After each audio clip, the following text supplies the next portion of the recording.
మొత్తానికి supreme court HCU భూముల వ్యవహారంలో ఎంటర్ అయినట్టు కనిపిస్తూ ఉంది. అక్కడ ఎటువంటి చెట్ల నరికివేత కానీ ఎటువంటి ఇతర డెవలప్మెంట్ యాక్టివిటీస్ చేయకూడదని సుప్రీంకోర్టు నిన్న ఆదేశాలు జారీ చేసింది. తదుపరి ఉత్తర్వులు వెలువడే వరకు అక్కడ ఎటువంటి కార్యక్రమాలు చేయకూడదు అని చెప్పి సిఎస్ గారిని హెచ్చరిస్తూ నిన్న ఆదేశాలు జారీ చేసింది. సో మొత్తానికి హెచ్సియు వ్యవహారం బంతి సుప్రీంకోర్టు గడప తొక్కింది. సుప్రీంకోర్టులో నిన్న విచారణ సందర్భంగా సుప్రీంకోర్టు క్లియర్గా హెచ్సియు భూముల తెరువు ఇప్పుడు పోకండి అని రాష్ట్ర ప్రభుత్వానికి ఆదేశాలు జారీ చేసింది. సుమోటోగా తీసుకుంది కేసును. అయితే రెండో విషయం ఏంటంటే ఇక్కడ హైకోర్టు ఏదైతే చెట్ల నరికివేత కార్యక్రమాన్ని ఒకరోజు ఆపండి అని చెప్పింది, దాన్ని సుప్రీంకోర్టు టేక్ ఓవర్ చేసి మేము చెప్పే వరకు మొత్తం ఆపండి అని చెప్పడం జరిగింది. సో ఎందుకు ఇంత వ్యవహారం జరిగింది, సుప్రీంకోర్టు ఇన్వాల్వ్ అయ్యేంత సుమోటోగా తీసుకునేటువంటి పరిస్థితులు ఎందుకు దాపురించినాయి అని అంటే ఇక్కడ క్లియర్గా 400 ఎకరాల భూమి ప్రభుత్వాన్ని అని చెప్పి ప్రభుత్వం వాదిస్తూ ఉంది. దాన్ని కోర్టులు కూడా అంగీకరించినాయి. ఈ 400 ఎకరాల భూమి ప్రభుత్వానికి చెందినదే, ప్రైవేట్ కంపెనీది కాదు. ప్రైవేట్ కంపెనీ కొన్ని నిబంధనలు ఉల్లంఘించింది కాబట్టి ఆ ఒప్పందాన్ని 2005 సంవత్సరంలో రాజశేఖర్ రెడ్డి గారు ముఖ్యమంత్రిగా ఉన్న సమయంలోనే రద్దు చేసుకున్నారు. అప్పటి నుంచి ఈ వివాదం కొనసాగుతుంది. 2024లో దీనిపైన ఒక తీర్పు వచ్చింది, ఈ భూమి ప్రభుత్వానికి చెందిందని చెప్పి. ఆ తర్వాత సుప్రీంకోర్టులో కూడా ఈ కేసు విచారణ ఎదుర్కొంది. అయితే భూమి విషయంలో భూమి ప్రభుత్వాందా ప్రైవేట్ వ్యక్తులదా హెచ్సియు అనే విషయంలో సుప్రీంకోర్టు జోక్యం చేసుకోలేదు. కానీ అందులో ఉన్నటువంటి చెట్లను నరికివేత అనేటువంటి కార్యక్రమం ఏదైతే ఉందో ఆ విషయంలో పర్యావరణం యాంగిల్లో సుప్రీంకోర్టు ఎంటర్ అయింది. ఇక్కడ హైకోర్టు అదే విషయంలో కానీ ఎందుకు ఎంటర్ అయింది అని అంటే చాలా స్పష్టంగా అర్థమైనటువంటి విషయం ఏంటంటే చెట్ల నరికివేత అనేది అది పాపమే, అది చేయకూడదు. అది 100 ఎకరాల్లో ఒకటే రోజు 100 ఎకరాల్లో ఒకటే రోజు 100 ఎకరాల్లో ఒకటే రోజులో చెట్లు నరకడం అనేది అది పాపం. ఎందుకంటే మనం అంత పెద్ద చెట్లు పెంచాల్సినటువంటి పరిస్థితి వస్తే ఎన్నేళ్ళు పట్టాలి దానికి. సో అది పర్యావరణానికి ఇబ్బంది, అక్కడ బ్రతుకుతున్నటువంటి పశుపక్షాదులకు ఇబ్బంది, అన్ని రకాలైనటువంటి ఇబ్బందే ఉంది. సో కాబట్టి పర్యావరణం యాంగిల్లో సుప్రీంకోర్టు ఎంటర్ అయింది. దానికి కేంద్ర మంత్రి ధర్మేంద్ర ప్రధాన్ గారు కూడా దాని మీద మాట్లాడడం జరిగింది. మొత్తానికి వ్యవహారము చిలికి గాలివానైంది. దీనికి ప్రధాన కారణం ఏంటంటే BRS party social media. BRS party social media సాధారణంగా ఇతర పబ్లిక్ను ప్రేరేపించే విధంగా అనేకమైనటువంటి పోస్టులు తయారు చేసి ఆ విషయంలో చాలా యాక్టివ్గా వర్క్ చేసింది. దాంతో ఇతర న్యూట్రల్గా ఉండేటువంటి పబ్లిక్ కూడా బీఆర్ఎస్ సోషల్ మీడియాతో జతగట్టినటువంటి పరిస్థితి. ఎందుకంటే అక్కడ వాళ్ళు వేసినటువంటి వీడియోలు అవి ఫేకా ఇంకోటి ఆ తర్వాత సరే అవి కొన్ని ఫేక్ వీడియోలు వేసినారు, దాని మీద పోలీసులు కేసులు కూడా నమోదు చేసినారు. ఆ వ్యవహారం పక్కకు పెడితే సో హెచ్సియు భూముల విషయంలో మాత్రం కొంత పౌర సమాజం అంతా కదిలినట్టు కనిపించింది. సో ఈ విషయంలో రాష్ట్ర ప్రభుత్వం వెంటనే 3 మంత్రులతోని క్యాబినెట్ సబ్ కమిటీని నియమించడం జరిగింది. దాంట్లో బట్టి విక్రమార్క గారు, దుద్దిల శ్రీధర్ బాబు గారు, పొంగులేటి శ్రీనివాసరెడ్డి గారు 3 నేతృత్వంలో కమిటీని ఏర్పాటు చేసి ఈ పౌర సమాజంతో చర్చలు జరపడానికి, విద్యార్థి సంఘాలతో చర్చలు జరపడానికి వాళ్ళని నియమించినట్టుగా తెలుస్తూ ఉంది. సో మొత్తానికి హెచ్సియు భూముల వ్యవహారం ఇప్పట్లో తేలేలాగా లేదు. వాటిని అమ్మకం ద్వారా రాష్ట్ర ప్రభుత్వం ఆదాయాన్ని ఆర్జించి ఆ ఆదాయాన్ని ప్రజా సంక్షేమ పథకాల కోసం ఖర్చు పెట్టాలని రాష్ట్ర ప్రభుత్వం ఆలోచన చేసినట్టుగా ఆ వర్గాలు చెప్తూ ఉంటే, అయితే ప్రైవేట్ ఐటీ కంపెనీలకు అమ్ముకొని ఆడ ఐటీ హబ్ తీసుకురావడం తద్వారా ఉద్యోగ కల్పన జరుగుతుంది అనేటువంటి మాటను ఇంకో వర్గం కూడా చెప్పింది. మరి కేసీఆర్ గారి హయాంలో అనేకమైనటువంటి 100 ఎకరాల భూములు అమ్మారు. సో కొత్తగా వచ్చిన ఉద్యోగాలన్నీ అందులో తెలంగాణ వాళ్ళవి. ఇప్పుడున్నటువంటి హైదరాబాద్లో ఉన్నటువంటి ఐటీ కంపెనీల్లో 90% ఉద్యోగాలు తెలంగాణ ప్రాంతం వాళ్ళకి సంబంధించినవి కావు. కేవలం 10% మాత్రమే తెలంగాణ ఐటీ ఎంప్లాయీస్ పనిచేస్తూ ఉంటారు. సో ఉద్యోగ కల్పన విషయంలో స్థానికులకు ఉద్యోగ కల్పన అనేది చాలా తక్కువగా ఉంటుంది. ఉత్తరాది రాష్ట్రాల నుంచి ఎక్కువగా ఉద్యోగ కల్పనలు జరిగినాయి. సో ఎవరు జరిగినా కూడా అల్టిమేట్గా మన జిఎస్డిపికి ఈ సేవల రంగం తృతీయ రంగం యాడ్ అవుతుంది కాబట్టి కొంత ఆర్థికంగా బలంగా ఉండేటువంటి అవకాశాలు అయితే కనిపిస్తూ ఉన్నాయి. కానీ ఇక్కడ ముఖ్యమంత్రి గారు చేసినటువంటి మిస్టేకా లేకపోతే విపక్షాలు బలంగా పోరాడమా, ఏం జరిగిందనేది ఒకసారి పరిశీలిస్తే ముఖ్యమంత్రి రేవంత్ రెడ్డి గారు ఈ హెచ్సిఈ భూముల వ్యవహారంలో కొద్దిగా కీలకమైనటువంటి వ్యాఖ్యలు చేసినారు. సో దాన్ని మేము కాపాడగలిగినాం అనేటువంటి మాట పర్ఫెక్ట్గా చెప్పినారు, అంతవరకు ఓకే. ఇక రెండోది ఏంటంటే అక్కడ గుంట నక్కలు ఉన్నాయి, ఈ నక్కలు ఉన్నాయి, వాటి భరతం పడతాం వీటి భరతం పడతాం అనేటువంటి మాట సర్కాస్టిక్గా చెప్పొచ్చు. కానీ అది పౌర సమాజానికి ఇంకో రూపంలో ప్రచారం చేయగలిగింది బీఆర్ఎస్ పార్టీ. తద్వారా ఇది చిలికి చిలికి గాలివాన అయిపోయి ఏకంగా రాహుల్ గాంధీ గారి మెడలో పడ్డది ఇప్పుడు కాంగ్రెస్ పార్టీ ప్రభుత్వ నిర్ణయం. రాహుల్ గాంధీ గారిని దేశవ్యాప్తంగా ఉన్నటువంటి పర్యావరణ ప్రేమికులు అడుగుతున్నటువంటి మాట, హెచ్సియు ప్రజలకు మీకేమైనా కష్టం వస్తే నాకు చెప్పండి అని రాహుల్ గాంధీ గారు రోహిత్ వేముల ఆత్మహత్య సందర్భంలో అక్కడికి వచ్చినటువంటి అక్కడ పోరాటంలో పాల్గొన్న సందర్భంలో ఆయన చేసినటువంటి వ్యాఖ్యలు. సో అవే వ్యాఖ్యల్ని వాళ్ళ సోషల్ మీడియాలో పెట్టి ఈ పౌర సమాజం అంతా అడుగుతూ ఉంది, ఇదే ఎస్సీలో 400 ఎకరాల పర్యావరణాన్ని మీ ప్రభుత్వం విధ్వంసం చేస్తూ ఉంది కదా, మరి మీరెందుకు సపోర్ట్ చేస్తలేరని చెప్పి రాహుల్ గాంధీ గారి మీద ప్రెషర్ బిల్డ్ అయింది. సో ఇట్లా ఈ వ్యవహారం అంతా ఇప్పుడు ఎక్కడేసిన గుంగడి అక్కడికే వచ్చింది. సో ఈ వ్యవహారంలో అటు కాంగ్రెస్ పార్టీ ప్రభుత్వం రాహుల్ గాంధీ గారి మాట కాదని ముందుకు పోయే పరిస్థితి లేదు, అటు సుప్రీంకోర్టు ద్వారా పడ్డటువంటి అడ్డంకి, ఇటు పౌర సమాజం అంతా వ్యతిరేకించినటువంటి విధానం. ఇది హెచ్సియు భూముల వ్యవహారంలో రాష్ట్ర ప్రభుత్వానికి తగిలినటువంటి ఎదురుదెబ్బ అనుకోవచ్చు. సో మరి ఈ ముగ్గురు మంత్రుల కమిటీ ఏం చేస్తుంది అంటే కేవలం సంప్రదింపులు చేయగలుగుతుంది. అయితే ఇక్కడ రాష్ట్ర ప్రభుత్వానికి ఉన్నటువంటి ఊరట ఏంటంటే ఈ భూమి రాష్ట్ర ప్రభుత్వానికి కాదు అని ఇటు హైకోర్టు చెప్పలే, అటు సుప్రీంకోర్టు చెప్పలేదు, రాష్ట్ర ప్రభుత్వాన్ని అని చెప్పింది. కాబట్టి రాష్ట్ర ప్రభుత్వం తన నిర్ణయాలను అమలు చేసుకోవడానికి కొంత ఫోర్స్ఫుల్గా పోయినా కూడా పెద్ద ఏం కాదు. కాబట్టి సుప్రీంకోర్టు ఆంక్షలు విధించిన రాహుల్ గాంధీ గారి ప్రెషర్ ఉన్నది తాత్కాలికం మాత్రమే. సో కాబట్టి మొత్తం ఈ హైదరాబాద్ సెంట్రల్ యూనివర్సిటీ 400 ఎకరాల భూముల వివాదం ఏదైతే ఉందో ఈ వివాదం ఇక్కడ వరకు ఒక స్టెప్గా జరిగింది. మరి ఇక్కడి నుంచి ఎట్లా జరగబోతా ఉందనేది వేచి చూడాల్సినటువంటి అంశం. మొత్తానికి పౌర సమాజం ఈ విషయంలో కొంత విజయాన్ని సాధించింది. సో దాంట్లో బీఆర్ఎస్ పార్టీ కొంత అత్యుత్సాహాన్ని ప్రదర్శించిన మాట వాస్తవం. ఫేక్ వీడియోలను తయారు చేసి ప్రజల్లో వదిలి సో దాన్ని ప్రాపగండాకు వాడి ఫలితాన్ని ఇక్కడ తీసుకురావడంలో బీఆర్ఎస్ పార్టీ సక్సెస్ అయింది. కాకపోతే ఏంటంటే సో వాస్తవాలు ఏంది, అక్కడ ఉన్నటువంటి భూముల వ్యవహారం ఏంది, ఆ భూములు ఎవరి ఏం కథ అనేది పక్కన పెడితే పర్యావరణం అనేటువంటి ప్రధానమైన అంశం ఈ నిలుపుదలకు కారణమైంది. సో ఇది హెచ్సిఈ భూముల వ్యవహారంలో తాకినటువంటి ఎదురుదెబ్బ. ఇక రెండోది సేమ్ తెలంగాణ ప్రభుత్వానికి మరో దెబ్బ ఇదే సుప్రీంకోర్టులో తాకింది. అదే పార్టీ ఫిరాయింపులకు సంబంధించినటువంటి వ్యవహారంలో మొన్న విచారణను చేపట్టినటువంటి సుప్రీంకోర్టు నిన్న ఆ విచారణను కొనసాగించింది. పార్టీ ఫిరాయించినటువంటి ఎమ్మెల్యేల వ్యవహారంలో స్పీకర్ నిర్ణయాన్ని ఇన్ని నెలలైనా ప్రకటించకపోవడం పైన సుప్రీంకోర్టు అసంతృప్తి వ్యక్తం చేసింది. సేమ్ టైము ముఖ్యమంత్రి రేవంత్ రెడ్డి గారు అసెంబ్లీలో చేసినటువంటి వ్యాఖ్యలు ఏవైతే ఉప ఎన్నికలు రావు అనేటువంటి వ్యాఖ్యలు ఏవైతే ఉన్నాయో దాన్ని మరోసారి తప్పుపట్టింది సుప్రీంకోర్టు. అదుపులో ఉండలేడా మీ ముఖ్యమంత్రి అంటూ ప్రభుత్వ అడ్వకేట్ని అంటే అసెంబ్లీ కార్యదర్శికి సంబంధించినటువంటి అడ్వకేట్ని ప్రశ్నించడం జరిగింది. సో మరొకసారి ఈ వ్యవహారం చేస్తే బాగుండదనేటువంటి సీరియస్ వ్యాఖ్యలు చేసింది. సో ఇట్లా రేవంత్ రెడ్డి గారి వ్యాఖ్యలు అక్కడ కూడా ఇక్కడ కూడా 2 వ్యాఖ్యలు సుప్రీంకోర్టు దాకా పోవడం జరిగింది. ఆ వ్యాఖ్యల తీవ్రత ఆ స్థాయిలో ఉంది.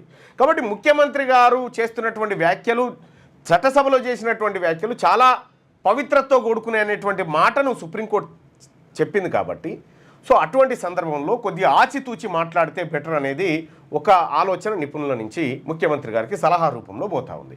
ఇంకోవైపు ఇదే పార్టీ ఫిరాయించినటువంటి ఎమ్మెల్యేలకు అనర్హత వేటు పడబోతా ఉందా, ఎంతవరకు పాసిబిలిటీ ఉంది అనుకున్నప్పుడు సో నిన్న సుప్రీంకోర్టు చేసినటువంటి వ్యాఖ్యలు కానీ లేకపోతే గతంలో సుప్రీంకోర్టు ఇచ్చినటువంటి తీర్పులు కానీ కొన్ని కేసులలో సుప్రీంకోర్టు ఇన్వాల్వ్ అయినటువంటి విధానం చూస్తూ ఉంటే ఇప్పుడు 10 మంది ఎమ్మెల్యేలు ఎవరైతే ఉన్నారో వీళ్ళ మీద వేటుపడేటువంటి అవకాశం 60 నుంచి 70% ఉంది. వీళ్ళ మీద అనర్హత వేటు పడేటువంటి అవకాశం స్పీకర్ నేరుగా వేయచ్చు వేటు, లేదంటే సుప్రీంకోర్టే నేరుగా వేటు వేసేటువంటి అవకాశం కనిపిస్తూ ఉంది. సో కాబట్టి ఉప ఎన్నికలు వస్తాయా రావా అనేది సుప్రీంకోర్టు తీర్పు మీద ఆధారపడి ఉన్నప్పటికీ సో స్పీకర్ నిర్ణయాలలోకి సుప్రీంకోర్టు ఎంతవరకు జోక్యం చేసుకోగలుగుతుంది అనేటువంటి చర్చ జరిగినప్పుడు సుప్రీంకోర్టు కొన్ని సందర్భాల్లో అత్యంత కీలకమైనటువంటి నిర్ణయాలని తీసుకోగలిగింది. ఆర్టికల్ 142 ప్రకారం ప్రత్యేక జోక్యతతోటి కొన్ని సభ్యత్వాలను రద్దు చేసేటువంటి శక్తి సుప్రీంకోర్టు దాకా ఉన్నట్టుగా కనిపిస్తూ ఉంది. న్యాయ పరిభాషలో న్యాయ కోవిధులు చెప్తున్నటువంటి మాట. సో మరి ఈ పార్టీ ఫిరాయించిన వాళ్ళు 10 మంది ఎవరైతే ఉన్నారో వీళ్ళు పార్టీ మారినట్టేనా లేదా? పార్టీ మారితే సుప్రీంకోర్టు మాత్రం నా అంచనా ప్రకారం 60 నుంచి 70% వేటు వేసే అవకాశం ఉంది. తెలంగాణ రాష్ట్రంలో నిజంగా అదే జరిగితే 10 ఎమ్మెల్యే స్థానాలకు ఉప ఎన్నికలు వచ్చే అవకాశం కనిపిస్తూ ఉంది. మరి 10 ఎమ్మెల్యే స్థానాలకు ఉప ఎన్నికలు వస్తే పరిస్థితి ఏంటంటే ఆ 10 ఉప ఎన్నికల్లో ఇప్పటికిప్పుడు ఎన్నికలు జరిగినా కాంగ్రెస్ పార్టీ విజయం సాధించే పరిస్థితి లేదు. సో మరి ప్రభుత్వం ముందున్నటువంటి ఆప్షన్ ఏంది? రాష్ట్ర ప్రభుత్వం ముఖ్యమంత్రి గారి ముందున్నటువంటి ఆప్షన్ ఒకటే, వాళ్ళు మా దాంట్లో చేరలేదని చెప్పి తప్పించుకోవడం. రెండోది, ఇంకా ఒక అడుగు ముందుకేసి సాహసం చేయదలుచుకుంటే ఈ సుప్రీంకోర్టు తీర్పు ఇచ్చే కంటే ముందే వీళ్ళందరితో రాజీనామా చేయించడం.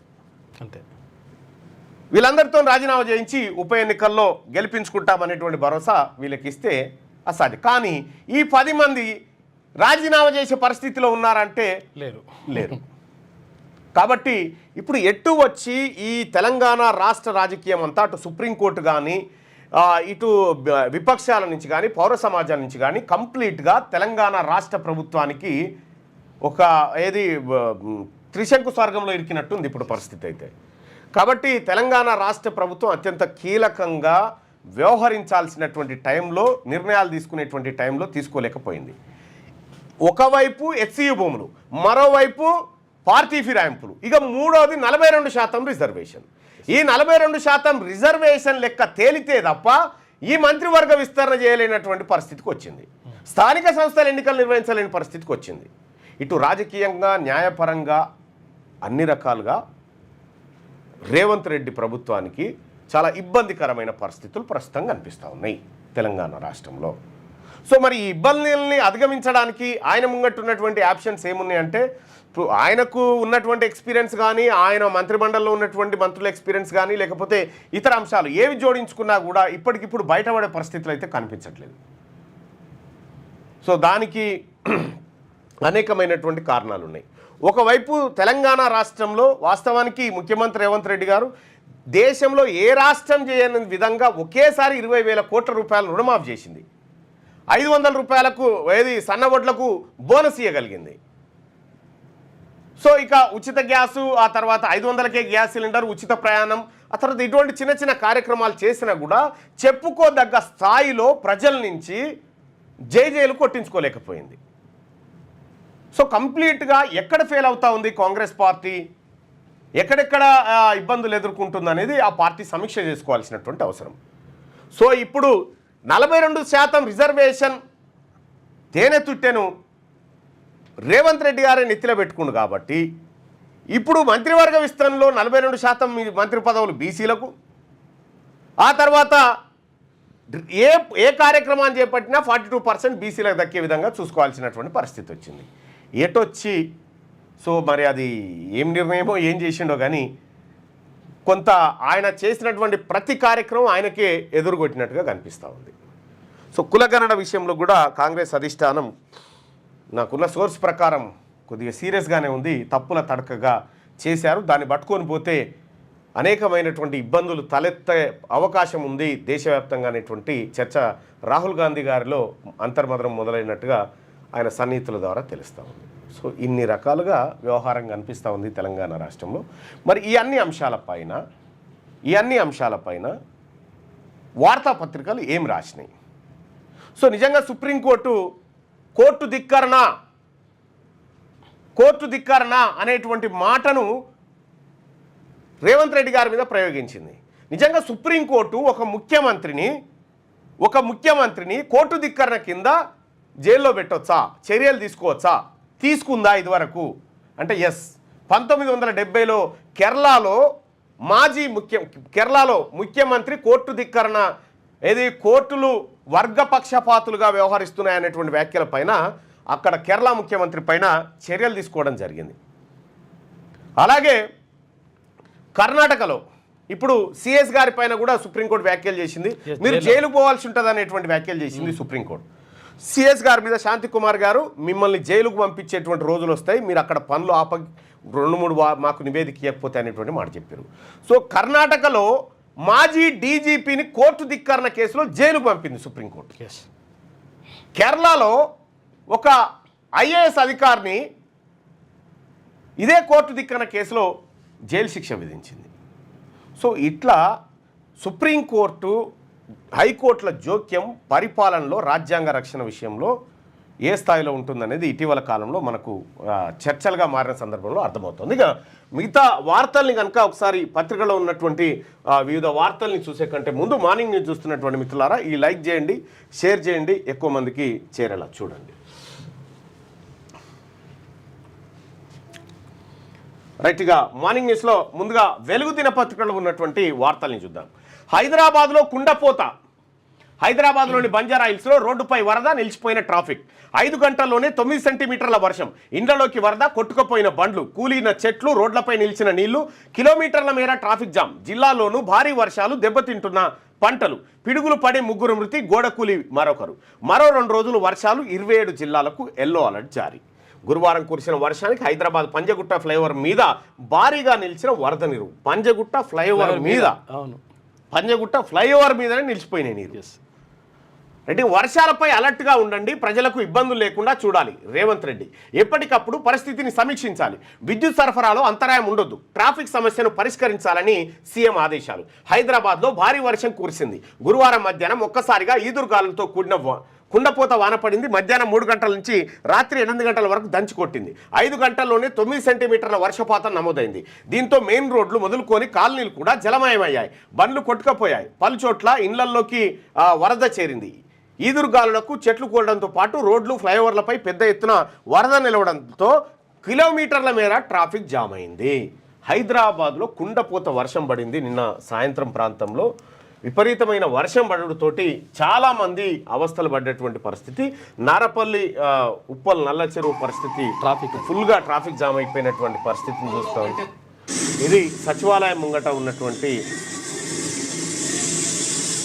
సచివాలయం ముంగట నీళ్లు భారీగా పేరుకపోయినటువంటి విజువల్ చూస్తూ ఉన్నాం. ఇక ఎల్బీ నగర్ చైతన్యపూర్లోని మూసీ నదిలో ఉన్న శివాలయంలో చిక్కుకున్న ఇద్దరు శివాలయంలో చిక్కుకున్నారట. వాళ్ళని తీసుకురావడానికి సహాయక చర్యలు చేపట్టింది. ఇక చార్మినార్ ఏదైతే శతాబ్దాల క్రితం కట్టినటువంటి చార్మినారు నిన్నటి వర్షానికి పెచ్చులుడిపోయి కింద పడ్డటువంటి పరిస్థితి. భాగ్యలక్ష్మి ఆలయం వైపు మినార్ నుంచి ఊడిన పెచ్చులంటూ ఒక వార్తను చూస్తూ ఉన్నాం. ఇక నిన్న కొట్టినటువంటి వార్త కుమరంభీం ఆసిఫాబాద్ జిల్లా కేరిమేరి, వాంకిడితో పాటు పలు మండలాల్లో ఉరుములు మెరుపులతో కూడిన మోస్తారు వర్షం నమోదైంది.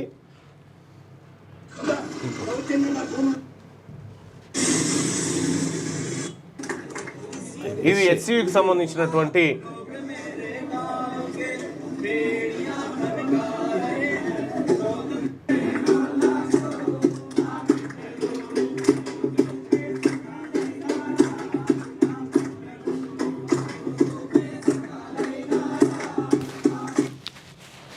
సో నిన్న ఈ పౌర సమాజం అంతా ఒకేసారి ఆందోళన చేయడంతో రాష్ట్ర ప్రభుత్వానికి ఎదురు దెబ్బ దాకింది సుప్రీంకోర్టులో. వీళ్ళందరూ కూడా నిన్న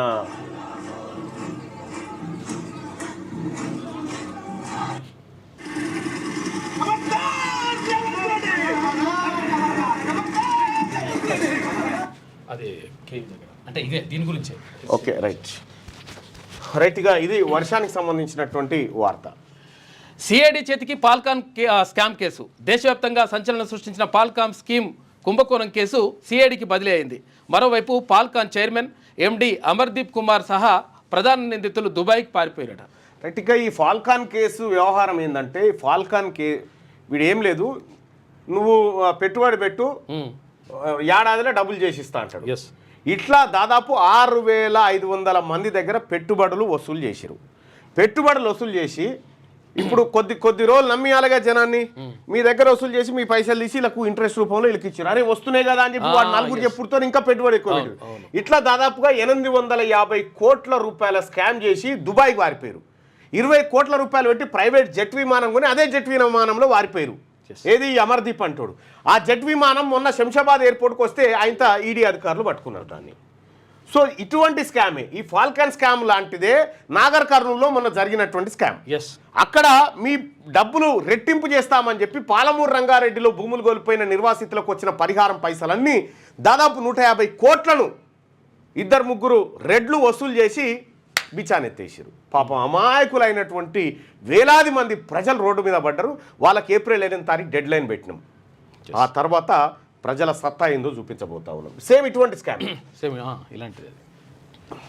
ఫీజుల చెల్లింపులపై ఒత్తిడి తేవద్దు, పెంచిన ఫీజుల మొత్తాన్ని చెల్లించాలంటూ విద్యార్థులపై ఒత్తిడి తేవద్దని పీజీ మెడికల్ కాలేజీలకు హైకోర్టు ఆదేశించింది. ఇక కోర్టు అనుమతించిన మేరకే వసూలు చేయాలని, తదుపరి ఉత్తర్వులు ఇచ్చే వరకు క్లాసులకు అనుమతించాలని ఆదేశించింది.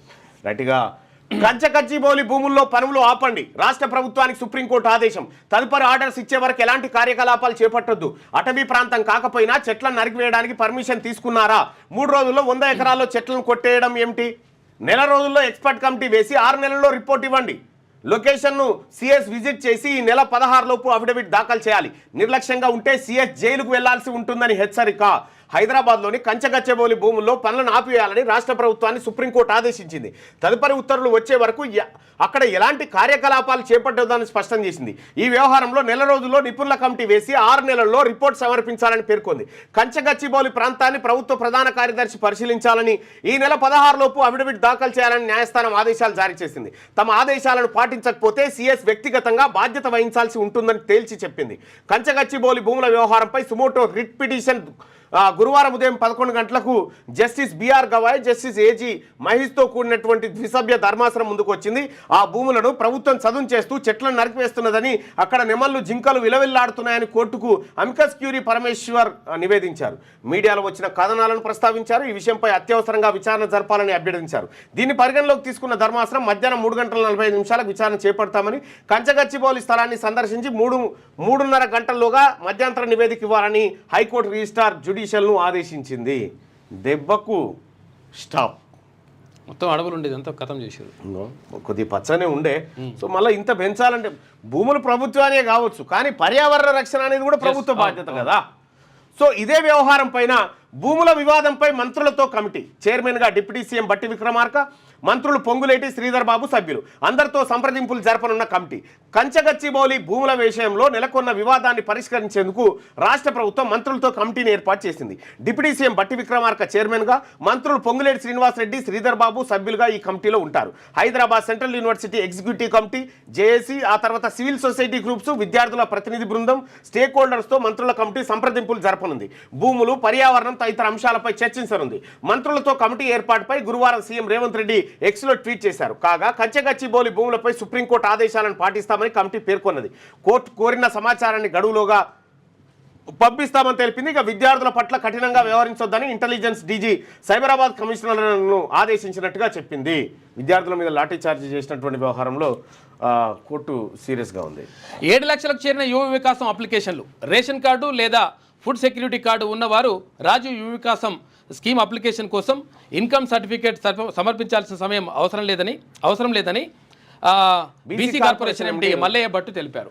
రైట్గా పార్టీ ఫిరాయింపుల కేసులో తీర్పు వాయిదా. ముగిసిన వాదనలు 8 వారాలకు తీర్పు రిజర్వు చేసిన సుప్రీంకోర్టు. ఈ అంశంపై మాట్లాడేటప్పుడు సీఎం సంయమనం పాటించాలని సూచన, లేదంటే కోర్టు ధిక్కరణగా పరిగణించాల్సి ఉంటుందన్న బెంచ్ అంటూ ఒక వార్త. పార్టీ ఫిరాయింపుల కేసులో తీర్పు వాయిదా ఉంది. 90% అంటే నా వ్యక్తిగతమైనటువంటి అంచనే 60 నుంచి 70% వేటు పడే అవకాశం కనిపిస్తూ ఉంది. ఉప ఎన్నికలు వచ్చే అవకాశం కనిపిస్తూ ఉంది. మన స్టూడెంట్లకు ట్రంప్ ట్రబుల్. ఇక వీసా రూల్స్ను కఠినం చేసిన అమెరికా ప్రెసిడెంట్, సగానికి సగం పడిపోయిన F1 వీసా అప్రూవల్స్. ఇక F1 వీసా రెన్యువల్ గడువు 1 ఏడాదికే కుదింపు. గ్లోబల్ ప్రోగ్రామ్స్ ఎంచుకునే వాళ్ళు దేశం బయట ఉండేందుకు 5 నెలలే గడువు. ఇంటర్న్షిప్, స్టూడెంట్స్కు ఎక్స్చేంజ్ ప్రోగ్రాంలకు ఆటంకాలు, క్యాంపస్ పార్ట్ టైంల పైన విపరీతమైన ఆంక్షలు. గత 5 ఏళ్లతో పోలిస్తే రెట్టింపైన ఫీజుల భారం. జర్మనీ, ఇటలీ, ఫ్రాన్స్ లాంటి దేశాల వైపు విద్యార్థుల చూపు. అమెరికాలో చదువుకోవాలనుకునే మన దేశ విద్యార్థులకు, ప్రత్యేకించి తెలుగు స్టూడెంట్స్కు ఆ దేశ అధ్యక్షుడు డొనాల్డ్ ట్రంప్ తీసుకున్న నిర్ణయాలు కష్టాలు తెచ్చిపెడుతున్నాయి. వీసా రూల్స్ను కఠినతరం చేయడం వలన చట్టాలకు ట్రంప్ పదును పెడుతుండడంతో అక్కడ చదువుకోవాలనుకునే వారికి భారంగా మారుతున్నది. గతంలో ఎన్నడలేని విధంగా విద్యార్థులు వీసాల తిరస్కరణకు గురవుతా ఉన్నాయట. అమెరికాకి పోవడం అత్యంత ఇబ్బందికరంగా మారింది భారతీయ విద్యార్థులకు, అక్కడ ఉన్న వాళ్ళకు కూడా ఇబ్బంది మారింది. ఇక సీఎం అంటే రాజు కాదు, పెద్ద పాలేరు, ఆయన ప్రజల ఆస్తులకు ధర్మకర్త మాత్రమే కేటీఆర్. నేను ఇదే మాట చెప్పిన గతంలో. సీఎం అంటే రాష్ట్రానికి పెద్ద జీతగాడని చెప్పిన. ఈ మాట చెప్పినందుకు మీరే కేసు పెట్టినా మీరు. ఇప్పుడు మళ్ళీ మీరే చెప్పబడుతుంది పెద్ద పాలేరని. మీ నాయన ఉంటేనేమో అట్లా, ఇప్పుడేమో ఇట్లా. ఏ పైసా చెలేగి రామారావు భాయ్. ప్రజలంతా తమ బానిసలు కాళ్ళ కింద చెప్పులు అన్నట్టుగా ప్రభుత్వం వ్యవహరిస్తున్నది. ఎస్సీ భూములు ఎవరు కొనొద్దు, మేము అధికారంలోకి వచ్చాక అవన్నీ స్వాధీనం చేసుకుంటాం, ఆ భూముల్లో ఎకో పార్క్ అభివృద్ధి చేస్తామని వెళ్ళడంటూ ఒక వార్త. ఇక రాముడేవుడో రాకాశుడేవుడో ఆ టైం. కానీ 60 దేశాలపై టారిఫ్ల మోత, ప్రపంచంలోని ప్రతి దేశంపై కనీసం 10% సుంకం. ట్రంప్ ఇండియా 52% టారిఫ్లు వేస్తుండగా, ఇండియా 52% టారిఫ్లు వేస్తుండగా అందులో సగం 27% ప్రకటన. China, EU, Vietnam, Taiwan, Japan పైన బాధుడు ఏప్రిల్ 5 నుంచి 10 నుంచి అమలట. ఈ 60 దేశాల పైన టారిఫ్ల మోత. అంటే దీనివల్ల జరిగేటువంటి ట్రంప్కు మరి ఎవడేం చెప్తుండే ఏం కథనో కానీ టారిఫ్లు వేస్తూ ఉన్నాడు. టారిఫ్లు వేస్తూ ఉంటే ఏం జరిగింది అంటే ఈయన దేశాల్లోకి వచ్చేటువంటి వస్తువు పైన టారిఫ్ పన్ను శాతం ఎంత అనేది నిర్ణయించదు. తద్వారా ఏమైతే ఈయన దేశానికి వచ్చినటువంటి వస్తువు ధర పెరుగుతుంది. వస్తువు ధర పెరిగినప్పుడు కొనుగోలు శక్తి తగ్గుతుంది. ఎవరికి? వినియోగదారులకు. కొనుగోలు శక్తి తగ్గినప్పుడు ఏమవుతుంది? 2 సార్లు జీడిపి గనక తగ్గుముఖం పడితే ఆర్థిక మాంద్యానికి దారితీస్తుంది. సో 1932 ప్రాంతంలో అమెరికా ఆ తీవ్రమైన ఆర్థిక మాంద్యాన్ని ఎదుర్కొంది. సేమ్ అదే పరిస్థితి ఇప్పుడు కూడా జరగబోతుందని చెప్పి అంతర్జాతీయ ఆర్థిక నివేదికలు తయారు చేసే సంస్థలు హెచ్చరిస్తున్నాయి. సో కాబట్టి ట్రంప్ తీసుకుంటున్నటువంటి నిర్ణయాలు ఆ దేశాన్ని మరింత ప్రమాదంలోకి నెట్టబోతున్నాయనేది అంతర్జాతీయ ఆర్థికవేత్తల ఆందోళన. సో మరి కొనుగోలు శక్తి తగ్గడం అంటే ఆర్థిక మాంద్యాన్ని సూచిస్తుంది. సో ఈ రకంగా ట్రంప్ ఏదైతే ఇతర దేశాల టారిఫ్ల పైన ఇష్టపడతా ఉన్నాడో అది ఆయన దేశానికి ముప్పుగా వాటిల్లే ప్రమాదం అయితే కనిపిస్తుంది. ప్రపంచ దేశాల ఆందోళన, ప్రపంచ ఆర్థిక వ్యవస్థకు పెద్ద దెబ్బ. EU ఎకానమీపై ప్రభావాన్ని పరిశీలిస్తున్నాం ఇండియా, మాంద్యం రావచ్చు అని చెప్పి జర్మనీ చెప్తా ఉంది. అయితే ఇక్కడ ఈయన ట్రంప్ ఖాతాలో 2 ఉంటాయి. ఒకటి మెక్సికో, ఇంకోటి కెనడా. దాన్ని USMCA అంటారు. దాన్ని USMCA. దీన్ని ఏంటంటే యునైటెడ్ స్టేట్స్, మెక్సికో, ఆ తర్వాత కెనడా. ఇవేవైతే ఉన్నాయో వీటికి కొద్దిగా మినహాయింపులు ఉన్నాయి. ఈ 3 కూటమికి, మెక్సికోకి, కెనడాకి కొద్దిగా మినహాయింపులు ఉన్నాయి దాంట్లో. ఇక మేము వ్యతిరేకిస్తున్నాం, ట్రంప్ ప్రకటన ఏకపక్షంగా ఉంది, వెనక్కి తీసుకోవాలని చెప్పి చైనా అంటుంది. రైట్. రాజ్యసభలో వక్ బిల్లు ప్రవేశపెట్టిన కేంద్ర మంత్రి కిరణ్ రిజిజు బిల్లును వ్యతిరేకిస్తూ నల్ల దుస్తులతో హాజరైన ప్రతిపక్ష ఎంపీలు. వక్ ఆదాయాన్ని భూమాఫియా దోచుకుంటున్నదని నడ్డా. వక్ బిల్లును బుల్డోజ్ చేశారు సోనియా గాంధీ. నెక్స్ట్ చర్చలు, గుడులపై కేంద్రం కన్ను. ఉద్ధవ్ ఠాక్రే. సుప్రీంకోర్టుకు వెళ్తాం, స్టాలిన్ దేశాన్ని విభజించే కుట్రాని మమత. వక్ బోర్డా, ల్యాండ్ మాఫియా బోర్డా, యోగి ఆదిత్యనాథ్. నిన్న రాజ్యసభలో కూడా వక్ బిల్లుకు ఆమోదం లభించింది. సుదీర్ఘమైన చర్చ తర్వాత మెజారిటీ సభ్యులు ఎన్డీఏ పక్షాన్ని ఉండడంతో వక్ బిల్లు ఏదైతే వక్ బిల్లు సవరణ ఆమోదం పొందింది. ఇక రాష్ట్రపతి ఆమోదంతో అది ఎట్లయినా చట్టంగా మారుతుంది. అసలు ఏంది ఈ వక్ఫ్ అంటే ఏంది?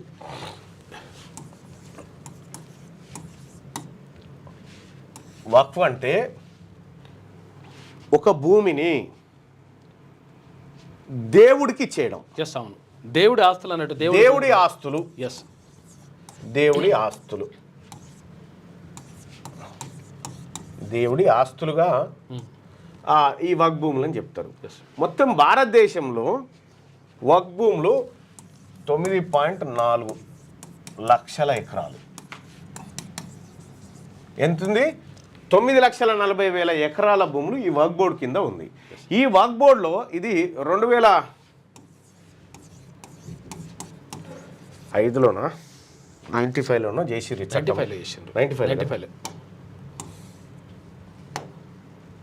దీనికి కొంత పదును పెట్టిరా తర్వాత. 1995లో అనుకుంటా ఓ చట్టం చేసిరు.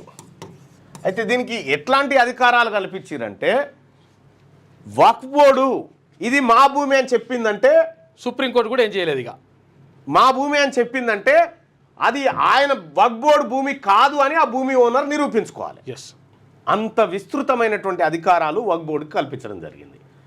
సో ఇట్లా మొత్తం భారతదేశంలో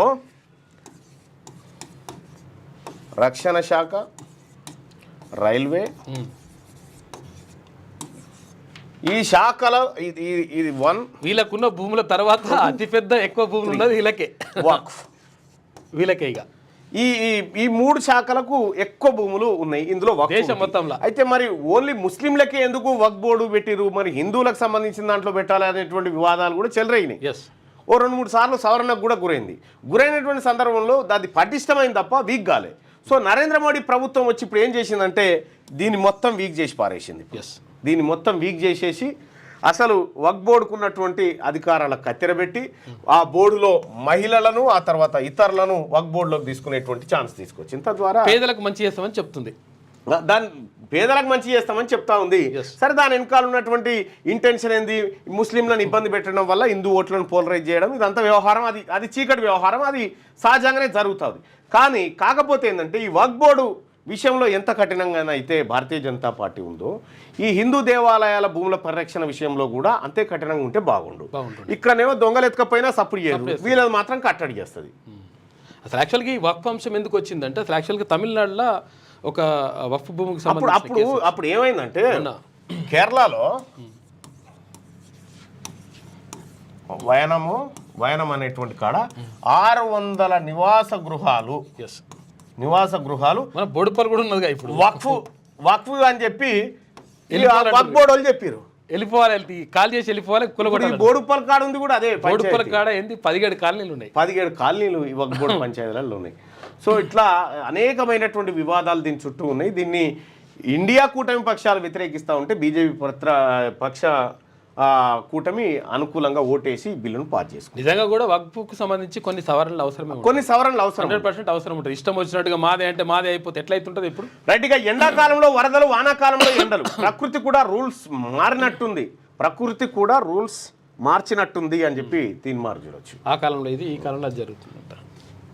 ఆంధ్రజ్యోతిలో ఉన్నటువంటి వార్తలు. భారత్పై మిశ్రమ ప్రభావం, ఫార్మా రంగం మినహాయింపు పెద్ద ఊరట. మన ఎగుమతుల్లో 3వ వంతు ఫార్మాయే. ఇక ఆటోమొబైల్ విడి విభాగాలపైన గట్టి ప్రభావం. ఇక మనకిదే మంచి తరుణం. భారత్తో పోలిస్తే ఆసియాలోని పలు దేశాలపై ట్రంప్ అధిక సుంకాలు వేసినట్ట. అక్కడ నుంచి తరలి వచ్చే ఎంఎన్సీలకు ఆకర్షించేందుకు మనకు అవకాశం ఉంటుందంట. ఇక అమెరికాకు మాంజం, ప్రతీకార సుంకాలతో అసలుకే ఎసరు. గతంలోనూ ఇలాగే స్మూత్ హాలీ పేరుతో భారీగా సుంకాలు విధించిన అగ్రరాజ్యం 1930 నాటి మాంద్యానికి అదే కారణం. స్వదేశానికి వెళ్ళొద్దు, తిరిగి వచ్చే ఛాన్స్ ఉండదు. భారతీయ విద్యార్థులకు అమెరికా కంపెనీల హెచ్చరిక. ట్రంప్ ఆంక్షలపై ఆందోళనలో భారత టెక్కీలు. ఇక డాక్యుమెంట్లు వెంట తీసుకెళ్లాల్సిన పరిస్థితి ఏర్పడదంట. చూసుకో, 26 కాదు 27% భారత ఉత్పత్తులపై అమెరికా ప్రతీకార సుంకం.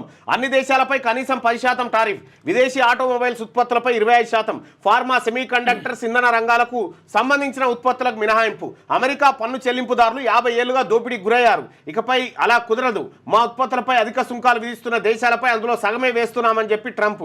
భారత్పై సుంకాల ప్రభావాన్ని జాగ్రత్తగా పరిశీలిస్తున్నాం. కేంద్ర వాణిజ్య శాఖ ప్రకటన.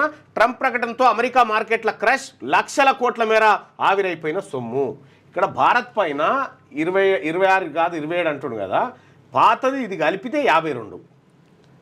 అంటే యాక్చువల్గా 52% మనం వేస్తున్నాం. అంటే అమెరికా ఉత్పత్తుల పైన వేస్తే వాళ్ళు ఏమంటున్నారంటే మీరు వేసిన దాంట్లో సగం వేస్తామని 26 వేసిండు, అది 27 అని కూడా అంటున్నారు. ఇంకొకటి ఎక్కువ వేసినట్ట. రైట్గా అది నేను కొద్దిగా అప్డేట్ కావాలి.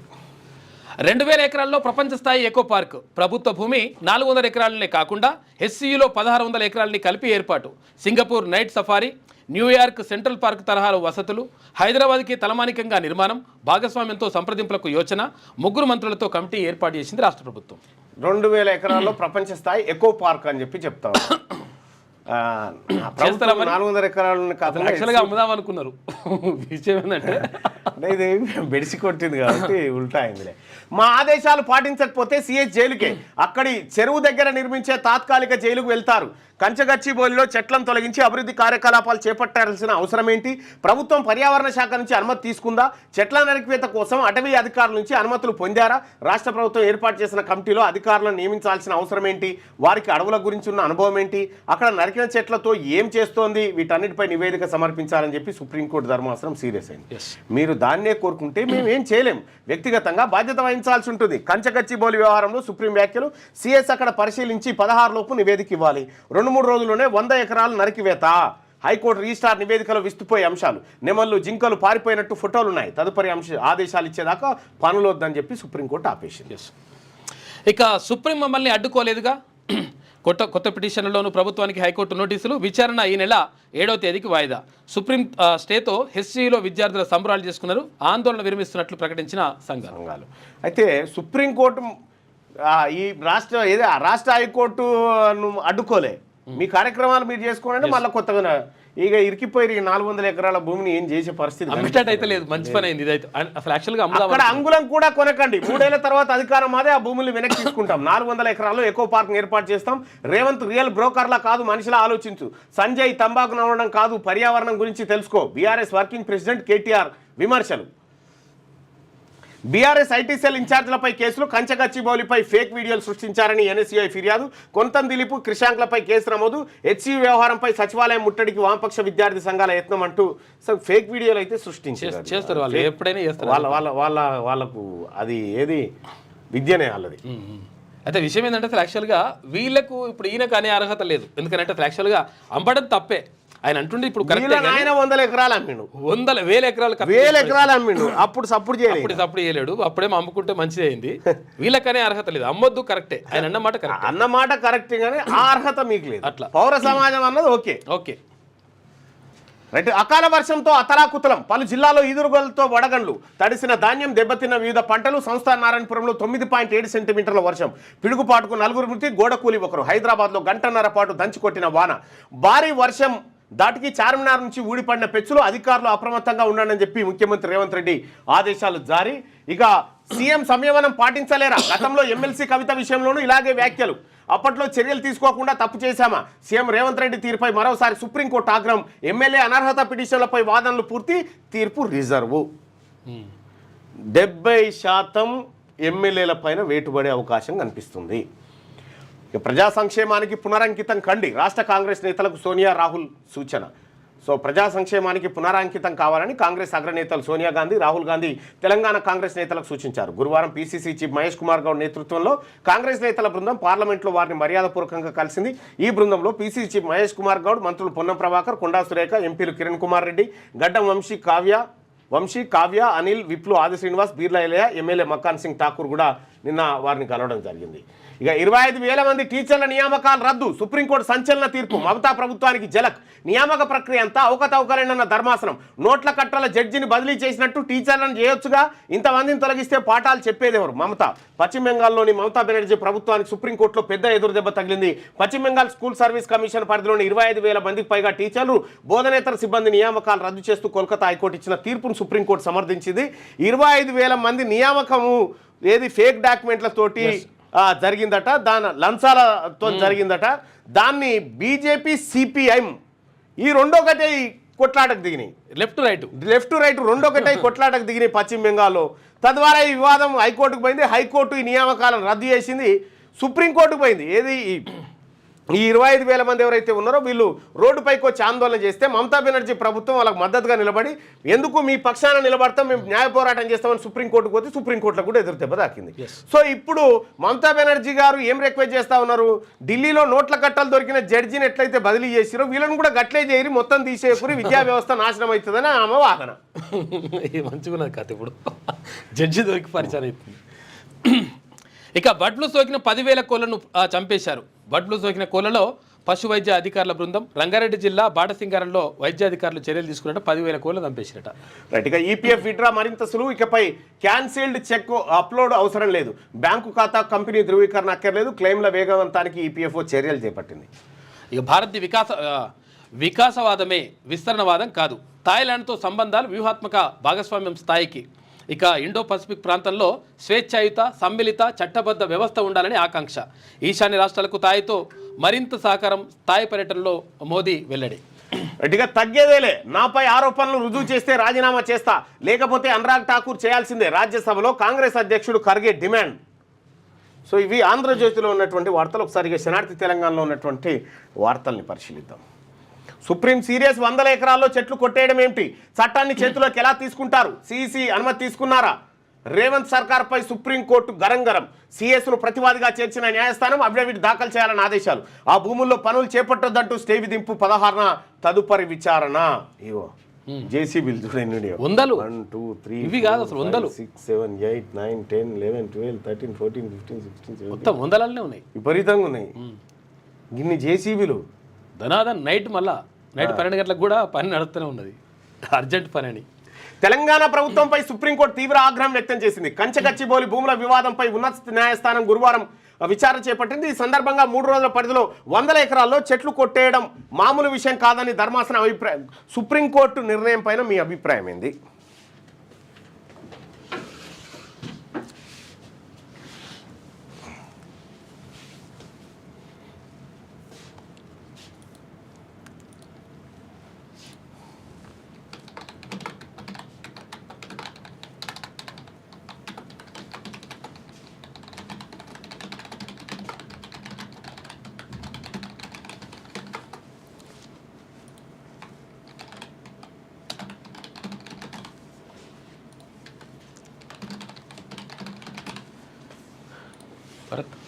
రైట్, స్వాగతిస్తున్నారా వ్యతిరేక?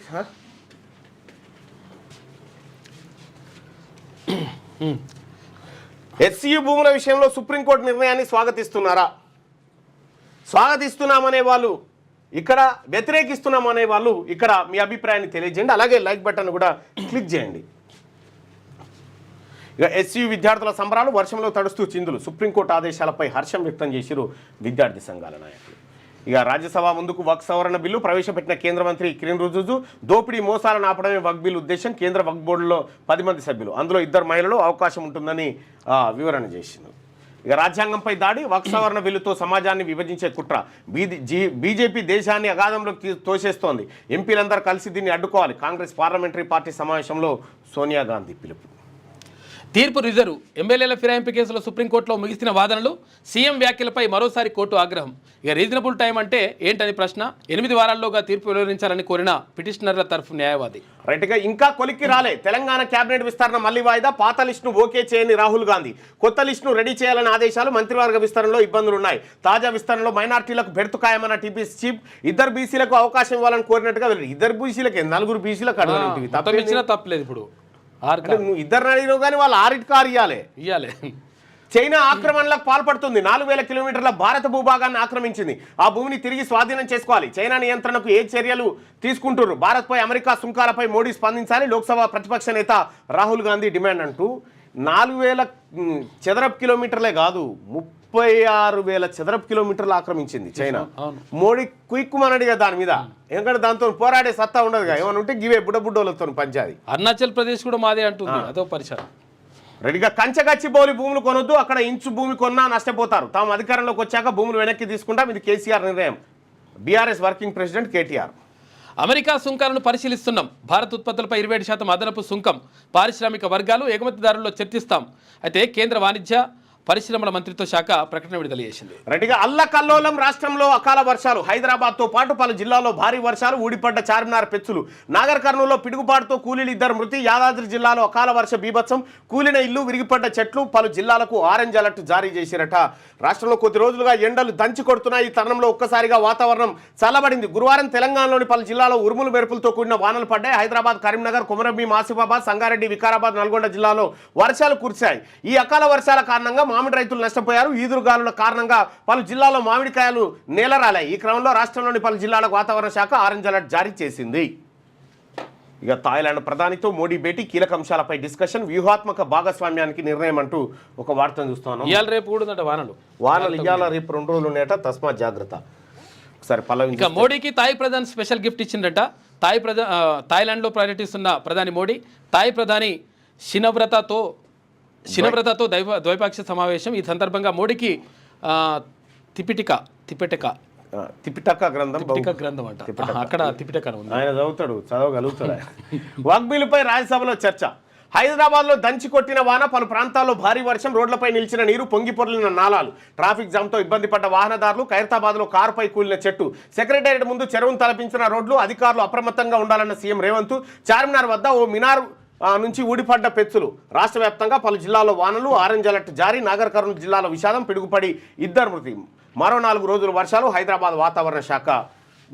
అయితే 2000 సంవత్సరంలో ఇట్లాంటివి వచ్చినాయి, 2020లో వచ్చినాయి, ఇప్పుడు వచ్చిన ప్రతిసారి దీని మీద చర్చ అవుతుంది, కానీ నాలాల విస్తరణ కానీ, నాలాల క్లియరెన్స్ కానీ, దానికి బడ్జెట్లు కానీ పెద్దగా ఏముండయి. ఏది నిజాం కాలం నాటి వ్యవస్థ ఉందట ఎక్కువ. నా జీవితం అతడి చుట్టే ఉందని చెప్పి ఎవరెవరు అనుకుంటున్నట, వాళ్ళిద్దరు అనుకుంటున్నట్టున్నారు. జేసీబీల విధ్వంసం వెంటనే ఆపండి, కంచగచ్చిబౌలి భూముల్లో చెట్ల నరికివేతపై సుప్రీం సీరియస్. తక్కువ జేసీబీలు లేవు చూడు, వందలాలు ఉన్నాయి, ఇంక తక్కువనే. ఇంకా ఏం జేసీబీలు ఇవన్నీ? చట్టాన్ని చేతిలోకి ఎలా తీసుకుంటారని ఆగ్రహం.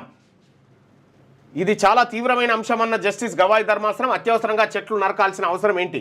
ఈ ప్రశ్నలకు సీఎస్ సమాధానం చెప్పాల్సిందే. అఫిడవిట్ దాఖలు చేయాలని సర్కార్కు ఆదేశం. ఈ నెల 16కు తదుపరి విచారణ వాయిదా. సుప్రీం తీర్పుపై విద్యార్థులు, విపక్ష నేతల హర్షం. హెచ్సిలో సంబరాలు చేసుకున్న స్టూడెంట్స్. ఆ భూములు ఎవరు కొనొద్దని చెప్పి బీఆర్ఎస్ పార్టీ నిన్న ప్రెస్ మీట్ పెట్టి చెప్తా ఉంది. ఇక వరంగల్ ఎయిర్పోర్టుకు దొడ్డి కొమరే పేరు పెట్టాలని చెప్పి నిన్న చాలామంది డిమాండ్ చేశారు. కేసీఆర్కు హైకోర్టులో ఊరట. 2011లో నమోదైన రైలు రోకో కేసు కొట్టివేసిన న్యాయస్థానం. ఈ కేసులో 13వ నిందితుడిగా ఉన్న బీఆర్ఎస్ బాస్ అంట. కేటీఆర్ పగటి కలలు కంటున్నాడు. బీఆర్ఎస్ మళ్ళీ అధికారంలోకి వచ్చే పరిస్థితి లేదు, బంగారం లాంటి భూములు దోచుకున్న ఘనత కారు పార్టీది. కేటీఆర్ వ్యాఖ్యలకు TPCC chief Mahesh Kumar Goud counter. Cabinet విస్తరణ కొన్ని ఇబ్బందులు ఉన్నాయని వ్యాఖ్య. మంత్రివర్గంలోకి మైనార్టీ ఛాన్స్ ఉంటుందని స్పష్టం. 2 బీసీలకు అవకాశం ఇవ్వాలని హైకమాండ్ కోరినట్టు. 2 కాదు 6 రావాలి మహేష్ అన్న. 42% కదనే, మనమే ఇంప్లిమెంట్ చేయాలి ఫస్ట్. బీఆర్ఎస్ ఎమ్మెల్యేల అనర్హత పిటిషన్లపై తీర్పు రిజర్వ్.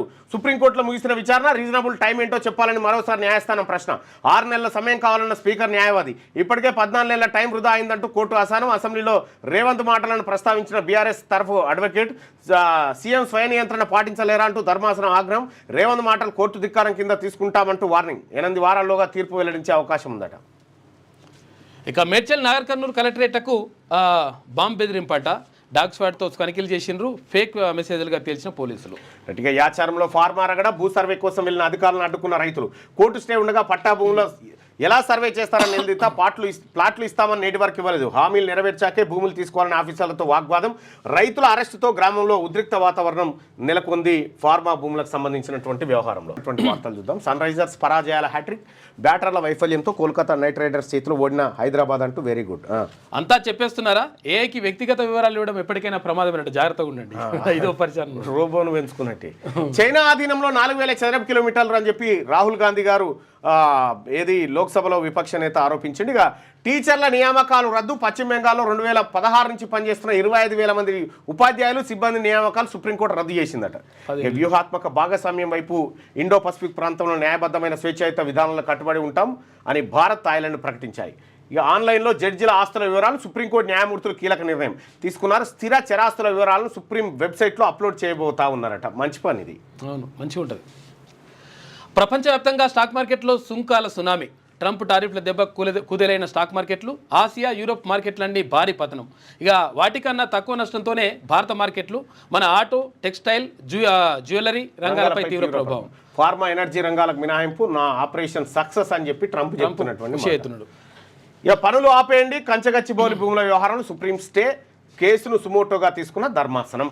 ఈ వార్తను మనం ఇక్కడ చూడొచ్చు. ఇప్పటిదాకా సీఎంకు సంయమనం తెలియదా అని చెప్పి సుప్రీంకోర్టు సీరియస్ అయిన వార్తను కూడా సాక్షిలో కవర్ చేస్తే, కాంగ్రెస్ సర్కార్ 5 ఏళ్లు కొనసాగితేనే మంచిది అని చెప్పి అభిప్రాయపడతా ఉంది బీఆర్ఎస్ పార్టీ. ఇక చూడు స్వామి వసతుల లేమి. దక్షిణ అయోధ్యగా పేరుగాంచిన భద్రాచలంలో రాములవారి భక్తులకు ఇక్కట్లు తప్పడం లేదంటే ఒక వార్త ఉంటే, బ్రహ్మోత్సవాలు జరుగుతున్నాయి ఇప్పుడు అక్కడ. హలో అంటే చాలు పట్టేస్తారట. ఏఐని జోడిస్తున్నారట. కమలంలో కానరాని జోష్. ఇటీవల ఎమ్మెల్సీ ఎన్నికల్లో అధికార పార్టీని ఓడించి ఘన విజయం సాధించిన బీజేపీ క్యాడర్లో స్తబ్దత ఏర్పడింది. అడపాదడపా నిరసనలు, ఆందోళన నిర్వహిస్తున్న రాష్ట్ర రాజకీయాల పూర్తి ప్రభావం చూపేలా అవి ఉండట్లేదని నేతలు పెదవి విరుస్తా ఉన్నారు. అధ్యక్షులు లేకపోయా కొత్త ఆయన.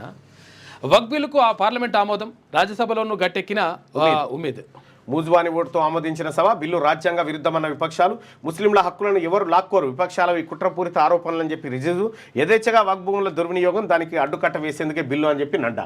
ఇక ముంచెత్తిన వాన, గ్రేటర్ హైదరాబాద్ పరిధిలో కుండపోత, చెరువులను తలపించిన రోడ్లు, భారీ వర్షానికి పెచ్చులుడిన చార్మినార్. రాష్ట్ర వ్యాప్తంగా మోస్తారు నుంచి భారీ వర్షాలు. నారాయణపూర్లో 9.78 సెంటీమీటర్ల వర్షపాతం. పాలమూరు జిల్లాలో పిడుగుపాటుకు 4 బలి. పలు జిల్లాల్లో నేలరాలిన వడ్లు, మామిడికాయలు. అప్రమత్తంగా ఉండాలి, భారీ వర్షాలతో ఇబ్బందులు తలెత్తకుండా చూడాలని అధికారులకు సీఎం రేవంత్ ఆదేశం. ఎప్పటికప్పుడు పరిస్థితిని సమీక్షించాలని శాంతికుమారికి సూచన. ఇక యాసంగి ధాన్యం కొనుగోలు షురు. రాష్ట్రంలో 56.95 లక్షల ఎకరాల విస్తీర్ణంలో సాగైన వరి, 1,40,00,000 మెట్రిక్ టన్నుల దిగుబడి అంచనా. ఈ సీజన్లో 70.13 లక్షల మెట్రిక్ టన్నుల ధాన్యం కొనుగోలు. నిజామాబాద్, కామారెడ్డి, నల్గొండలో ఇప్పటికే మొదలైన కొనుగోలు. అకాల వర్షాలతో రైతులు ఆందోళన ఉన్నారు. తడిచిపోతా ఉన్నాయి, త్వరగా కొనండి. ఇక చెదురుతున్న అమెరికా కల్లా విద్యార్థుల వీసాలు 41% తిరస్కరణ. 2014తో పోలిస్తే రెట్టింపు. భారత విద్యార్థుల వీసాల తిరస్కరణ 34%. వర్సిటీలో సీటు వచ్చినా అనుమతించని అధికారులు, కారణాలు కూడా చెప్పకుండానే తిరస్కరణ. కన్సల్టెన్సీల తప్పులతో విద్యార్థుల కష్టాలు, అప్రమత్తంగా ఉండాలని ఎన్ఆర్ఐల సూచన. ఇక తీరనున్న మెడికల్ బోధన కష్టాలు. మెడికల్ కాలేజీలో త్వరలో ప్రొఫెసర్ల నియామకం. మేలో 1300 అసిస్టెంట్ ప్రొఫెసర్ల నియామక నోటిఫికేషన్. ఆ తర్వాత 631 ప్రొఫెసర్లు, 837 అసోసియేట్ల నియామకం. 34 ప్రభుత్వ వైద్య కళాశాలలో ఉండాల్సింది 6378 మంది. ప్రస్తుతం ఉన్నది 3610. సగం మంది లేరు. ఇంకా 2768 మంది అవసరం. రాష్ట్ర ప్రభుత్వానికి డిఎంఈ నివేదిక ఇచ్చిందట. ఏంది ఇదిగా గచ్చి భూముల విషయంలో ప్రభుత్వ చర్యలను నిలిపేసి ఇచ్చింది కదా, దాంతో ఆడ ప్రశాంతంగా ఉండేనట్టు పశుపక్షాదులు. ఇది కోర్టుదా? కోర్టు నిలబెట్టిందాడ, అట్లా లేకపోతే పడిపోతుండే. రైట్గా ఒకసారి ఈనాడులో ఉన్నటువంటి వార్తల్ని పరిశీలిద్దాం. తక్షణం పనులాపండి. కంచగచ్చిబౌలిలో 3 రోజుల్లో 100 ఎకరాల్లో చెట్లు కొట్టేయడం ఏంటి? అనుమతులు, పర్యావరణ మదింపు ప్రయత్నాలున్నాయా? అక్కడ వన్యప్రాణులతో కూడిన అటవీ ప్రాంతం ఉన్నట్లు ఆధారాలున్నాయి. సుప్రీంకోర్టు వ్యాఖ్యలు, సుమోటోగా విచారణ. గంటల వ్యవధిలో హైకోర్టు రిజిస్ట్రార్తో క్షేత్ర పరిశీలన, అనంతరం స్టే ఉత్తర్వులు. ఉల్లంఘిస్తే సీఎస్ఏ వ్యక్తిగత బాధ్యత అనే హెచ్చరిక. 16వ తేదీలోపు ప్రభుత్వం అఫిడవిట్ దాఖలు చేయాలని ఆదేశం. గోవింద. హెచ్సియు వివాదంపై మంత్రుల కమిటీ. సీఎం రేవంత్ రెడ్డి నిర్ణయం. నేటి నుంచి అన్ని వర్గాలతో కమిటీ చర్చలు జరపబోదు. ఇక ఏం చేసినా ఇది వేస్ట్ అయిపోయింది.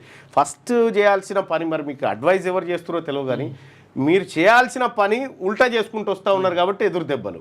దాన్ని ఒక వేలో చేసుకుంటూ వస్తే అది వేరే ఉంటుంది. హైకోర్టులో కేసు 7కు వాయిదా. తాజాగా మరో 2 పిటిషన్లు దాఖలు. అన్ని పిటిషన్లో కౌంటర్ దాఖలకు న్యాయస్థానం ఆదేశాలు జారీ చేసిందట.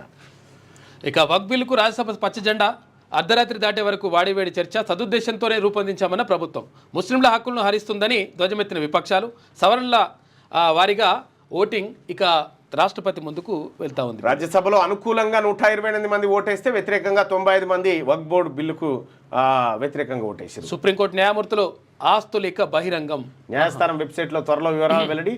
సిజేఐ ఆస్తుల వివరాలు అందుబాటులోకి సర్వోన్నత న్యాయస్థానం తీర్మానం చేసింది. గొప్ప నిర్ణయం ఇదైతే. మంచిదే. అది 2028 వరకు వేచి చూడాలా? తగిన సమయం అంటే ఎంత? ఎమ్మెల్యేల అర్హత అనర్హత వేటు కేసులో సుప్రీం వ్యాఖ్యలు. ముగిసిన వాదనలు, తీర్పు రిజర్వు. ఇక సీఎం రేవంత్ రెడ్డి వ్యాఖ్యలపై మరోసారి జస్టిస్ గవాయ్ అసంతృప్తి. గతంలో కోర్టు ధిక్కరణ చర్యలు తీసుకోకుండా తప్పు చేశామా అని వ్యాఖ్య. ఇక పేద వర్గానికి వ్యతిరేకంగా వక్ఫ్ బోర్డు ఖురాన్ స్ఫూర్తిని విస్మరించింది. ఇబాదత్ ఖానాను స్వాధీనం చేసుకోకపోవడంపై హైకోర్టు ఆగ్రహం. రివ్యూ పిటిషన్ కొట్టివేసిన న్యాయస్థానం. పాదరక్షలు వదిలి ఖురాన్లోని అంశాలను చదివిన న్యాయమూర్తి జస్టిస్ నగేష్ భీమపాకన్ అంట. అబ్బా, రాజధానిలోని దారుల్ పిసా ఇబాదత్ ఖానాను స్వాధీనం చేసుకుని ముస్లింలోని అన్ని వర్గాలతో కమిటీ ఏర్పాటు చేయాలంటూ ఇచ్చిన ఆదేశాలను వక్ఫ్ బోర్డు అమలు చేయకపోవడంపై హైకోర్టు గురువారం ఆగ్రహం వ్యక్తం చేసింది. ఇబాదత్ ఖానాకు వక్ఫీల ఎంపిక వివాదానికి తెరదించింది. అన్ని వర్గాలతో కమిటీని ఏర్పాటు చేయాలంటూ గత ఏడాది డిసెంబర్ 23 ఇచ్చిన తీర్పును అమలు చేయకపోవడంపై అసంతృప్తి వ్యక్తం చేసింది. వక్ఫ్ బోర్డు తీర్పు చూస్తుంటే పేద ముస్లిం వర్గాలకు వ్యతిరేకంగా పనిచేస్తున్నదని వ్యాఖ్యానించింది.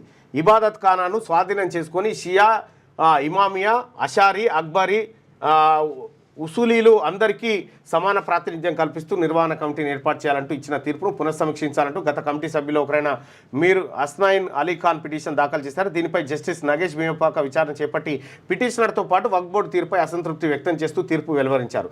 తీర్పులో పేర్కొన్న ఖురాన్లోని కొన్ని అంశాలను పాదరక్షాలు వదిలి చదివారు.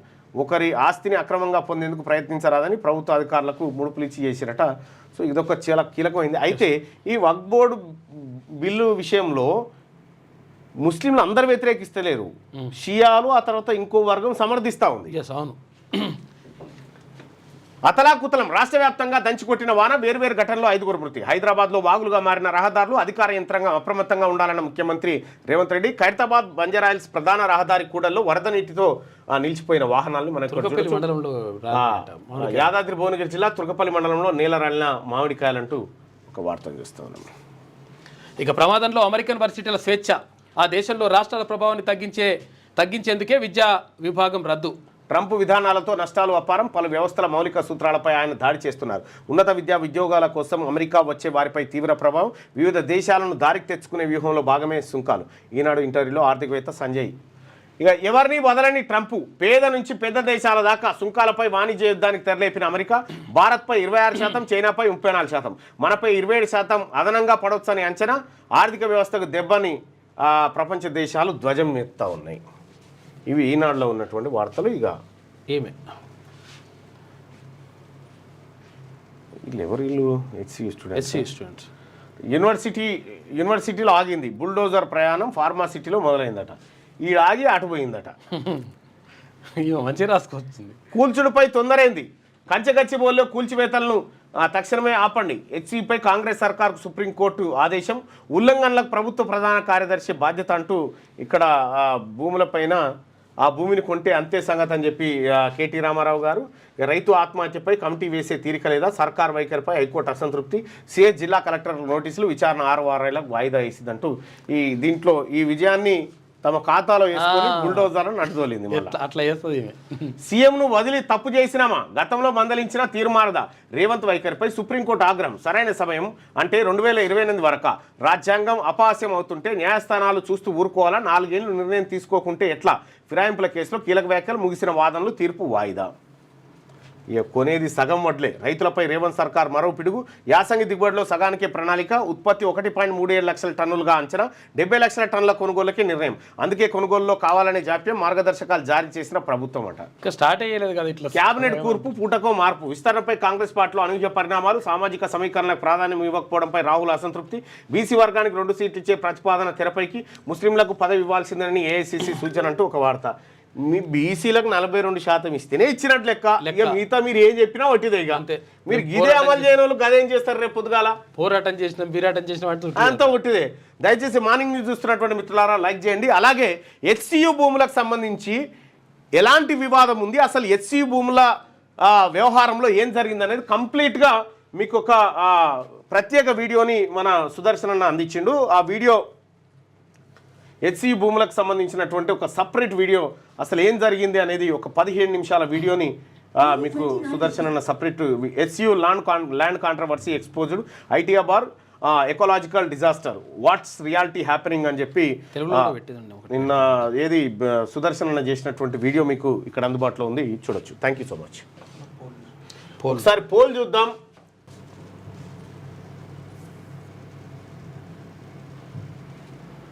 ఐటీఆ బార్, ఎకలాజికల్ డిజాస్టర్.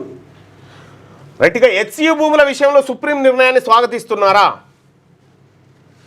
స్వాగతిస్తున్నామని 183% మంది అభిప్రాయపడ్డారు. స్వాగతించాల్సిందే మనం అందరం. Thank you.